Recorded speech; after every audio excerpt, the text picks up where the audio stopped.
everyone, welcome to our live on stress. So it's just me this morning, only because we've had a stressful morning because Zoom hasn't worked, Facebook hasn't worked, my internet keeps crashing. So let's just hope that this works well. I've learned all about breathing deeply. So I want to talk a little bit about stress. I'm going to do my best to read the comments as well while I do this. But if not, then what I'll do is I'll read the comments afterwards, and then we might try again on Tuesday with Andrew as well, and answer some of the questions that come up. So please ask questions, please make comments. So to start with, I just want to make it really clear that stress is a normal part of life. It's the thing that gets us doing things. It's the thing that gets us reaching our goals and reaching our deadlines. The problem is when it gets out of hand. So I'll talk a little bit about stress in the body and also what it does to our body, and then I'll talk a bit about my own experience too. So give me a thumbs up or a heart, or say your name as well so I know who's actually there too. So there's basically two different types of stress hormones. So our stress hormones are made in our adrenals, which are just above our kidneys on our back. And the two main types, there are other types as well, but the two main types are adrenaline and cortisol. Now, adrenaline is also known as epinephrine. So if you know anyone who have allergies and they have an EpiPen, that EpiPen contains epinephrine or adrenaline because it gives us a kind of a big shot. It's what you get when you have a car accident or a near miss, or something happens and then you get that surge. So it's something when you get a fright or something makes you jump. So the feeling you get afterwards, that jittery, excited feeling, is the adrenaline or the epinephrine pumping. And that's what happens when you have that, is that your blood supply is kind of diverted from your digestive system to your arms and your legs in order to help you either fight or flight. Now, some people also freeze. So because of this, your liver starts to make glucose, and that glucose then goes into your bloodstream in order to give you the energy to run away. Now, if we don't run away, then that gets stored as fat. But generally, that's just short term when you have a fright. And what happens is when you're producing like lots of glucose, and lots of glucose is in your bloodstream, you'll also find that we also produce lots of insulin. Insulin is also a fat storage hormone. Now, cortisol, which is really the hormone we're all feeling at the moment, or not all of us, but a lot of people might be feeling at the moment, is our long-term chronic stress hormone. So in the past, it's quite primitive. In the past, it was really produced because of the chronic stress from things like famines or war, where we didn't know where our next meal was coming from and we were just trying to survive. But now it's from our finances, it's from work, it's from relationships, it's from our kids, it's our own health. We're getting it from a lot more places. And obviously at the moment it's because we're in lockdown and we've got financial and maybe work and stress and family pressures. So when we make it at the right level, it's what gets us motivated. It keeps us focused. We have a high amount in the morning to get us out of bed and give us oomph. It's also anti-inflammatory, so it stops our body feeling sore sometimes and stiff, and it also helps to buffer insulin. So it helps to burn off fat. And it's made at different types throughout the day. It should be really high in the morning and kind of peter off as the day goes through. And by 10 p.m. it should be at its lowest. Now, when we're continuously stressed, then cortisol can actually start to be elevated because we're kind of pumping out even more and more. So that will mean we will end up with high blood pressure or a risk of high blood pressure. It means we can have high insulin levels, which is not great because body thinks that food is scarce and we're going to starve to death. So it starts putting fat on and it starts holding fat, particularly around our tummies. It will conserve our energy, so we might get more tired, but we're also wired. It will start breaking down our muscle so that our body can use the protein. And sometimes we might lose our appetite because that then just confirms to the body that we're starving, and then we start to crave food, and we generally crave the food that is, Andrea's there, crave the food that is carbohydrate or fat dominant as well. So that's not going to be great for us. Then eventually our cells can become resistant to the cortisol, and cortisol starts to decrease, and then that can lead to burnout. So if we've got chronic stress, it might mean that when we wake up in the morning, our cortisol is really low and we find it really hard to get out of bed. We might be feeling really stiff. You might need coffee just to give you some oomph. You might get a second wind in the afternoon or even at night time, which means that you then can't go to sleep because you're wired. So we have to find ways of dealing with our stress. Now, the biggest thing is that actually the impact of stress is massive, and I really don't think stress is taken seriously enough. It can switch our genes on and off, so it has a huge impact on our immune system and also our gut bacteria. It will increase inflammation over time. It means that we will have poor immunity, which we do not want at the moment. It can cause huge gut problems. It can cause sex hormone problems. What happens is that all of the things that aren't considered vital for our survival, like reproduction, will shut down, and our digestion. So it means that stress can actually make you infertile temporarily, because it's not considered important to survive now. It's a later thing. So therefore you can end up with all sorts of hormonal problems and fertility problems, and it might mean that you don't ovulate properly. It can also mean that cortisol takes precedence over things like progesterone, estrogen and testosterone. Usually progesterone is the thing that's dropped first, and then over time those other hormones that we talked about when we looked at the Eve test, the DHEA, testosterone, estrogen, they all then start to drop off too. The first one will be your progesterone. So cortisol will take precedence over progesterone, and progesterone just won't be produced in your adrenals to the extent. And even more important, when you're a woman in your 40s and 50s, or your actual post-menopause, is that the adrenals are the place where your progesterone, estrogen and testosterone are made, because the ovaries are no longer making those. So cortisol will take over. It means that you're really struggling, and it's only your peripheral tissues, like the other parts of your body, your brain, for example, that will make it, and they'll make it in such small amounts that we won't then be able to function properly. So stress is really important that we manage that to stop us having horrendous hormonal problems and symptoms. It can affect our thyroid, so stress will actually stop the thyroid functioning properly. As I've said before, because cortisol has a relationship with glucose and insulin, we will put weight on and we will not lose weight, which is, sleep and weight and stress and weight are huge. If you don't sleep properly and if you're really stressed, doesn't matter what diet you're going on, you will struggle to lose weight, and you will certainly put it back later on. Energy goes down as well, because cortisol it gives us that energy, so that will start to decrease, and we'll find it harder and harder to get out of bed. It can lead to heart problems as well. So over time, an increased heart rate and also that high blood pressure will damage your arteries. So that can actually put you at risk of heart attack in the long term. You know that stress hormones will make your heart pound faster, trying to get the blood to go to your limbs so that you can run away. Stress will increase the production of stomach acid, so you're at risk of getting things like heartburn. You will have, certainly it will have problems if you're a man. You are more at risk of getting things like erectile dysfunction as well. It will wear you down emotionally over time, and so there's a huge link between stress and depression, and also anxiety. It will make it harder for you to sleep, leading to insomnia. As I said, it will definitely weaken your immune system, making you more vulnerable to infections, causes you to release more glucose into the bloodstream, which over time will put you at risk of diabetes type 2, and also that high insulin itself is really not good for us too. So we've got to be really careful at this moment about how we are dealing with stress. It impacts every part of our body. So it's really serious. Now, there are things that you can do to find out how stressed you are. There are questionnaires you can do online. You can go and get a cortisol test, which obviously we wouldn't be doing at the moment, but generally you'd know if you were stressed. So I wrote down a list of all the things that I thought that you could do to deal with it. So I'm just going to find that. But I will just also talk a little bit about my own experience with stress, because for a couple of years, I actually got so badly stressed that I ended up with an autoinflammatory disease. I worked for a college where just the pressure and the deadlines and the workload was just massive. And it was really interesting to me just how much stress actually impacted me. So I had gut problems, and I've had gut problems all my life, but they actually got really bad.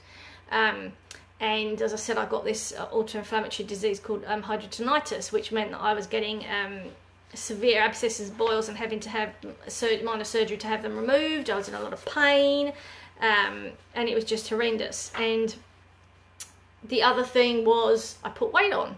Again, because I just talked about the what happens with your glucose and as a fat storage, I put on a lot of weight, and I got stiff, and I got started to have arthritis, largely linked to the inflammatory disease. But I was starting to get quite depressed and unhappy, and started to look really old and feel really old, and motivation went down. And so blood pressure's never been a problem. I've always had really low blood pressure, but it was, my body was starting to fall apart, and I remember thinking, I can't do this anymore. This is actually really not good for me.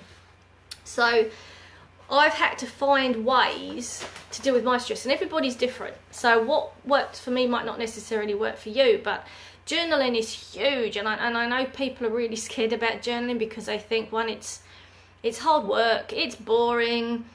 You might have like images of being a teenager writing all this stuff in your diary, but the other thing is it's going to dig up stuff, because that's the whole point. You have to write for more than 20 minutes, because otherwise it's just superficial. To really dig deep, it takes more than 20 minutes, and then you might have to deal with stuff you really don't want to deal with. So for a lot of people, there's a lot of resistance around journaling, but it can help you manage your response to stress. It might help you to see new perspectives and explore opportunities. You know, for me, whenever something is stressful, I always think about, consider it an opportunity. What's the learning here? What do I need to do differently? The stress to me is a message, so therefore you've got to listen to it before your body starts screaming at you, or you start to get a condition. So journal, you know, what's going on for me? Why am I feeling stressed? Why? What is the learning here? What do I need to do about it? Affirmations can also really work well. So, you know, I am safe, all is well. I love affirmations. I put them on post-it notes and I stick them everywhere. I've got a book full, and there's some amazing affirmations. Just Google affirmations for overwhelm or affirmations for stress, or quotes, and put them up and read them. Relaxation, mindfulness practices are also fantastic. You know, stop for a cup of tea. I love making tea. For me, making tea is a ritual, and I think rituals are really important for us to slow down. So boiling the kettle and the pouring it, you know, I have a teapot now, and I have a teacup, and I turn it into something really lovely rather than just shoving it in a mug. I make it special. You know, finding time for me time, whatever that is. It might be doing, you know, colouring in's fantastic, colouring in mandalas, painting, sewing, sitting down and reading a chapter of a book, listening to a uplifting podcast, whatever it is. Even if it's just 10 minutes, taking that time out just for you, that quiet time is really important. It's something called Yoga Nidra, which is a relaxation form of yoga where there's lots of visualization. Breathing, so that's my number one. I've had, it was a few years ago, when my son was 18 months, he nearly died, and we spent a month in Starship, and I just started training as a yoga teacher then, and we'd learned all about breathing techniques, and I was doing breathing techniques continuously, and that's what got me through it. So that's fantastic. Breathing techniques can help lower cortisol and adrenaline. So, you know, go and learn about all the different breathing techniques that are out there. So important, and we might do a few. I might teach you some as well. Movement, there's so much research to show that exercise is really important for stress. It will reduce stress, but if you are chronically stressed, then you need more gentle exercise. So this is something that Andrea can talk to you about as well. So you don't want to be doing that high intensity stuff. It might be that just walking or swimming, yoga, tai chi, Pilates, that's the kind of more gentle type of movement that you need, rather than that pounding, you know, running for an hour, or all that high intensity stuff's not so good for you. Being in nature, you know, gardening. For me, I love gardening. If I don't garden, if I'm not doing something, I'm going nuts at the moment because I can't go to any garden centres. So that's my biggest stress, that and coffee. So, you know, gardening, going for a walk. I go for a walk every day, anywhere where I can be surrounded by trees. I need to do that. For some people it might be going to the beach, if you live locally to a beach. For some of you it might just walk around the block. Whatever it takes, get out there in the sun and the cloud and go for a walk. Be in nature. Diet's massive, so you've got to make sure that you're getting enough protein, essential fatty acids, magnesium, really important for relaxation, B vitamins, because they're all used in the production of energy. vitamin C, which is involved in the making of stress hormones, and be really careful about what you eat. So be careful with caffeine. Caffeine will actually increase adrenaline. So you don't want to be, if you're really, really stressed and you've got lots of stress hormones being pumped out, you really don't want to add to that by adding something like coffee. So bear that in mind. Be careful with alcohol. Alcohol is also a depressant, and also it's going to put pressure on your liver too. So just be careful that you're enjoying your alcohol and enjoying your coffee rather than using them both as a crutch to get you through. Avoid those refined carbs. I know everyone's out baking at the moment, it's fantastic, but just be careful with how much sugar you are having, because again, you're already going to have lots of glucose in your bloodstream. You don't want to be adding to that. So again, make it an event, make it something special rather than just something that you do because you're bored or to deal with the stress. Use other things as a way of dealing with the stress or to reward yourself. Gratitude as well. It's so important. There's so much research to show that it improves our self-esteem, it improves our mental well-being, it reduces our aggression and our anger, and enhances our empathy. Now, if we don't need that now, I don't know what we need. So practice gratitude. So I have a little gratitude journal I fill out in the evening before I go to bed, and also first thing in the morning I do journaling in the morning. I have a list of things that I'll work my way through, and one of them is what am I grateful for today. So I promise you, breathing and gratitude, if they're the only two things you do, it will mean that you'll start to see things differently. So focus on the things you're grateful for, focus on the positive things rather than focusing on everything that's driving you nuts at the moment. Laugh as well. Laughing's massive. Go and watch something on YouTube that just makes you giggle your head off. It's so important that we laugh, because again, you focus on what you feel. It's good for the heart, it's good for the mind. It's a type of medicine. And there's something called laughter yoga as well. Go and Google laughter yoga and do some of the laughter yoga activities that are on there. Laugh even if you don't feel like laughing, because sometimes when you laugh out loud, you still produce those good feeling hormones and chemicals that make you feel great. So just laugh even if you don't feel like it, and I promise you eventually you'll start laughing because it'll make you happy. Rest and sleep, it helps when you sleep, when you rest. That's actually fat burning. Really important that we take time out. Try and remain calm. It's important that we do something that's, whether it's sitting down and having some fun with the kids, doing something creative with the kids, or watching a movie with the kids if you've got kids at home, or with your partner. Do something that's really relaxing, particularly if you're working at home. The line between work and family and home life actually becomes blurred, and I know for me, I've heard from others that actually you end up working longer hours. So productivity wise, you're doing really well, and I'm sure employers will be really happy to know that people might be working really hard because they haven't got the commute anymore. But it actually isn't necessarily healthy for you either. So make sure you have your boundaries about this is my work time, and then make sure you finish work when you finish work, and then have some downtime. Really important for your stress levels. Get off your social media and your phone, or if you're going to look at social media, make it fun stuff. Don't follow the news all the time. I think some people have kind of got to the point where it's almost become an addiction. So 2 weeks ago, I think it was, when we went camping for a weekend, and we spent a whole weekend in a bubble where I didn't have a clue what was going on, and it was the calmest I've ever felt. And my husband's a police officer. He's dealing with what's happening all the time, highly stressed that first week.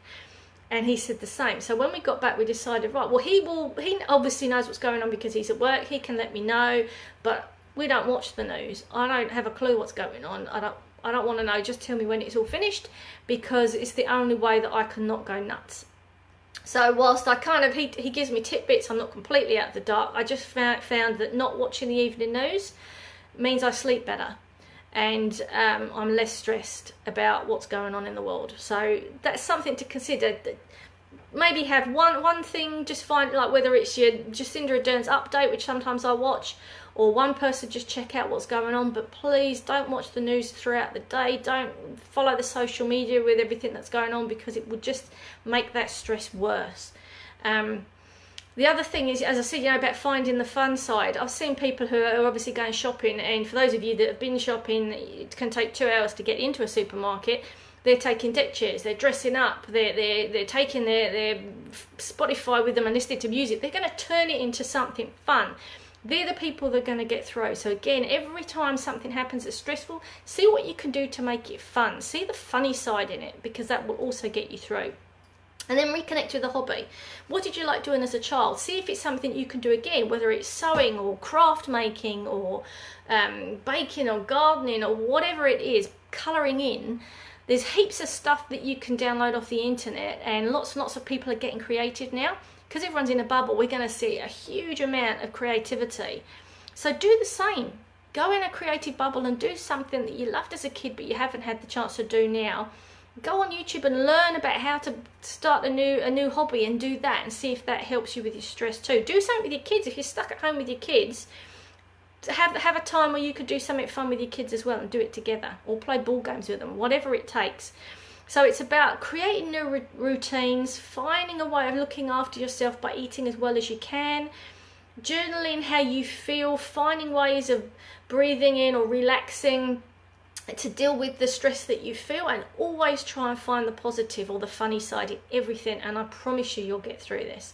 So I haven't seen any comments, but if there are, please leave them for me. If you've got any questions about something that you're feeling, how to deal with it, please let us know. If you want to know more about exercise at this time, please let us know. Put them in the comments. Even afterwards, you could do replay, #replay, and ask a question, and then Andrea and I will actually come back to you and answer those questions. Hopefully things will sort themselves out and Zoom will work next week. All right, so have an amazing week. Enjoy the Easter break.